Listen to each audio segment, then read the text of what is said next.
Hey, thanks for watching 4Color Commentary. I'm Mark Allen, and finally back for part two of my Black Friday haul. I'm going to do some 50-cent comics today. Now, these were comics that I got at Shadow Mountain Comics in Tulsa, and they were two for $1. Now, Shadow Mountain is the great place. I've told you before, it's kind of it's almost like a comic boutique in the sense that they've got lots of glass counters, lots of wall books, got some of the most amazing keys in Tulsa, in the Tulsa area that I've ever seen. Recently, they got in an Amazing Fantasy number 15, first appearance of Spider-Man. They've got a lot of other keys as well, but what they do is they buy large collections, and then the first day they basically sell many long boxes worth of comics for $10 a piece. Comics for $10 a piece, not long boxes. And then next week they go to $5, and the next week they go to $1, and then they go to 50 cents. Well, this was their Black Friday sale. Got some great comics for 50 cents a piece. I don't know if I'll be able to go through all of them tonight. Probably won't, but that'll just mean another video, which is cool. All right, very quickly. First one I got was, I did pick up some stories I'd never heard of, and really fun to read stories. The first one is Batman Joker's Apprentice from 1999. This is, I don't remember the writer's name. It's something Henderson. I don't remember his first name, but it is Trevor Von Eden story. He does the art. Trevor Von Eden does the art. And what you have here is you have a character that the Joker decides to kind of take under his wing, and and give him the resources to become a powerful villain, or at least a formidable villain for Batman. It was a decent story. It was fun to read. Didn't really go anywhere. Might one day do a first appearance or affordable firsts on this book. Interesting story. Of course, as you know, the Joker doesn't ingratiate himself to anyone. So at the end of the day, you could probably guess it was just kind of an experiment on the Joker's part. All right, next I got a book. I got a couple of books that I'm kind of surprised that these are not more sought after than they are. I went ahead and got 2 copies of each. Now I got the Marvel Ultraverse crossover, which took place shortly after Marvel bought the Ultraverse characters. But Avengers Ultraforce and Ultraforce Avengers, both of these have great George Perez covers. And the Ultraforce Avengers has George Perez art. But I got 2 copies of each, because within the Avengers Ultraforce is the first appearance of a character called Nemesis. And Nemesis is, some have said she was the creator of the Infinity Stones. Really, she's the personification of the Infinity Stones. She is the Infinity Stones, and kind of an interesting character, a big character to relegate to a crossover, an intercompany crossover in a sense. But since Marvel owns the Ultraverse, I wouldn't be surprised if they didn't bring her back.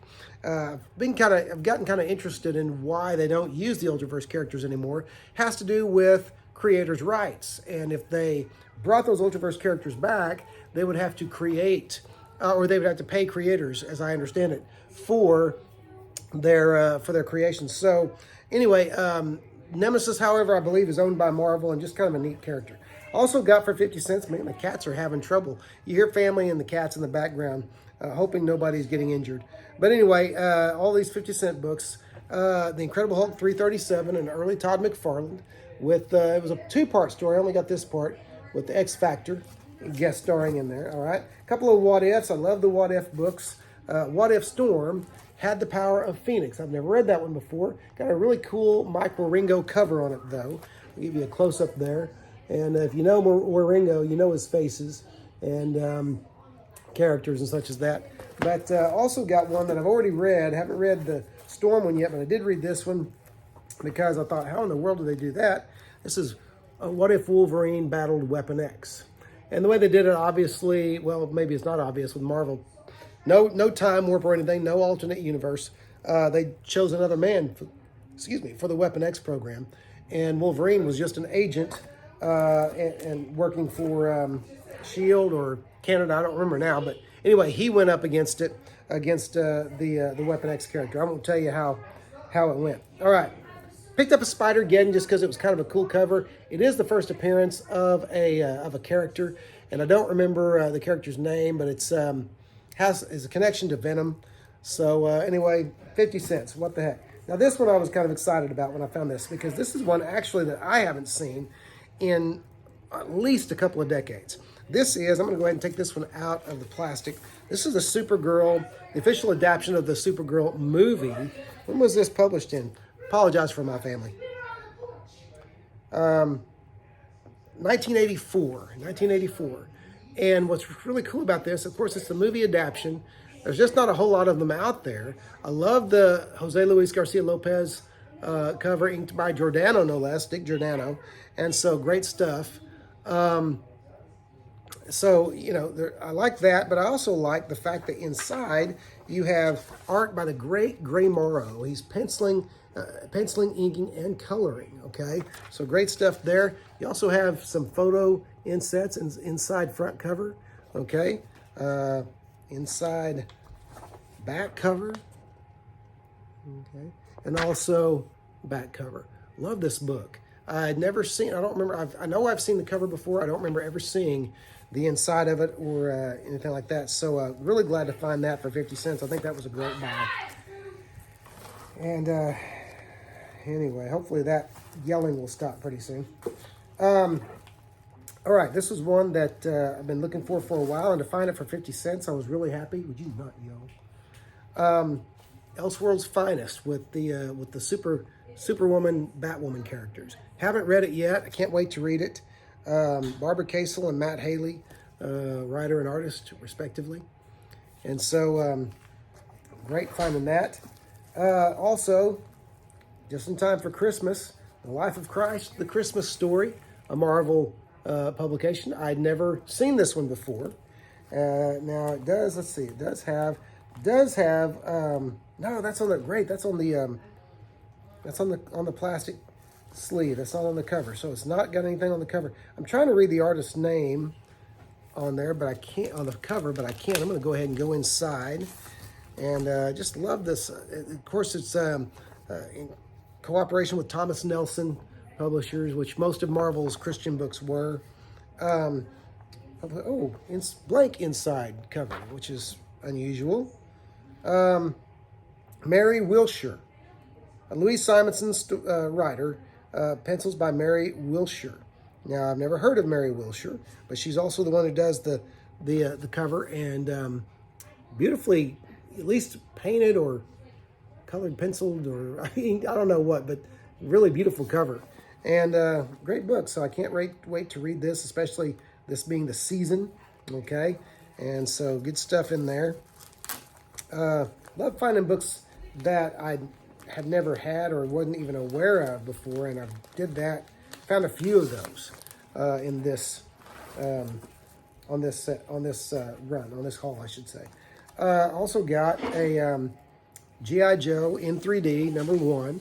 I have a copy of this, and as far as I can tell, there's not a huge. It's a Blackthorn book, and there's not a huge desire for it. I just think it's cool. I like 3D books. It's published in 1987. It did come with the 3D glasses. I have no idea if they were the original 3D glasses or not. But hey, they're there, and so that's great. I found a copy of Web of Spider-Man #6, which has a bookend cover. I'll call it that, where Spider-Man's in the black suit, kind of in a very similar situation, swinging the other way, and then the black suit. I can't find that one yet. Didn't find that one. Thought I would. But anyway, both of them are John Byrne covers, which are great, and I've just always liked those books. Okay, here's another one that was unusual. I'd never seen this book before. I was for a long time a Grendel fan, and so I like rare books. So I picked this up. It's called Grendel, Devil's Vagary, or I'm not sure how that's pronounced. Now it looks like that's a page. Looks like an opening page because it's even got word balloons or they're dialogue boxes. They're not word balloons, but they're not captions or I should say narration either. But I've never seen this before. I thought, well, the front cover is missing off of it, but I've looked it up, and no, it's not. It's written by Matt Wagner, illustrated by Dean Motter. All of that is back here. And so just an interesting, rare Grendel book. I'd never seen it before. I've seen it, I've seen, in fact, you can see the story starts on the inside front cover. It actually starts on the cover, continues on the inside front cover. Can't wait to give it a read. Because it is written by Matt Wagner. Matt Wagner's character, Grendel is Matt Wagner's character. So, but it is, I think it's the second Grendel, the female Grendel, the one that the Pander brothers did so much work on. But anyway, I was just glad to find that because I'd never seen it before, and I've seen all kinds of different.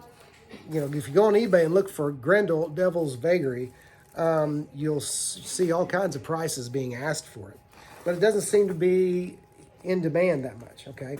I did find something else that I have, but I always like to have another one because this is, in fact, the first ever hologram cover on a comic. This is Boffo Laughs #1, okay?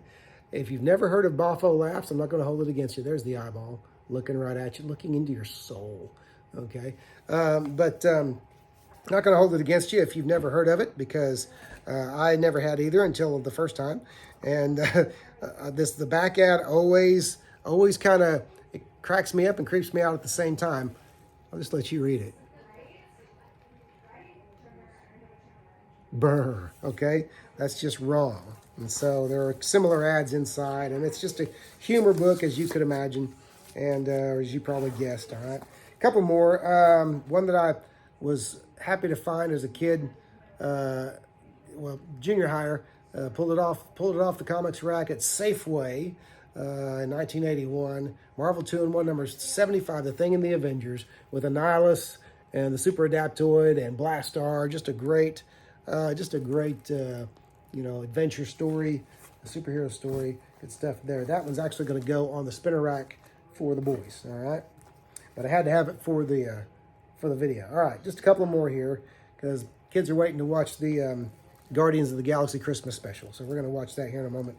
I found an Incredible Hulk. I thought I knew every Incredible Hulk cover from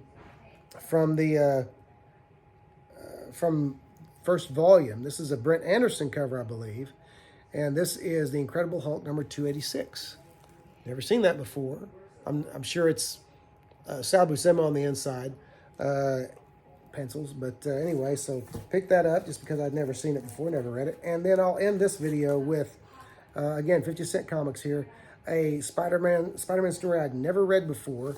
It is a Spectacular Spider-Man Annual number 14, Green Goblin story, which I'll always take a chance on a Green Goblin story. And let's go inside it. It is a square bound, nice looking spine. Okay, so that's a plus. I'm going to go in and see who the creative team is. You have, oh, nice, okay. J.M. DeMatteis and Tom Lyle did the plot. Ann Nocenti did the script, and someone named D. Blaze did the script. Breakdowns by Sal Buscema, finishes by Jerry Bingham. So that's an interesting combination. Jerry Bingham, if I'm not mistaken, being the guy who did, who was the artist on Batman, Son of the Demon. And so there's the opening first page. You got Buscema pencils, Bingham inks. So very cool combination there. And so anyway, can't wait to give that one a read. Give you a look on the inside as well. Okay, so good Sal Buscema, solid Sal Buscema art with a very competent inker. So anyway, I'm assuming that Bingham's a competent inker since he's a great artist. Anyway, that's it for now. I'll share more later, but wanted to still having trouble having to upload my videos straight from the Apple phone to YouTube, and so that's okay. It'll work for now. No bumper music or anything like that. But until I figure out a way to move them around, to move the video around and edit it, and I'm just too lazy, I guess, to learn how to edit on the phone. So I'm just gonna do it old school.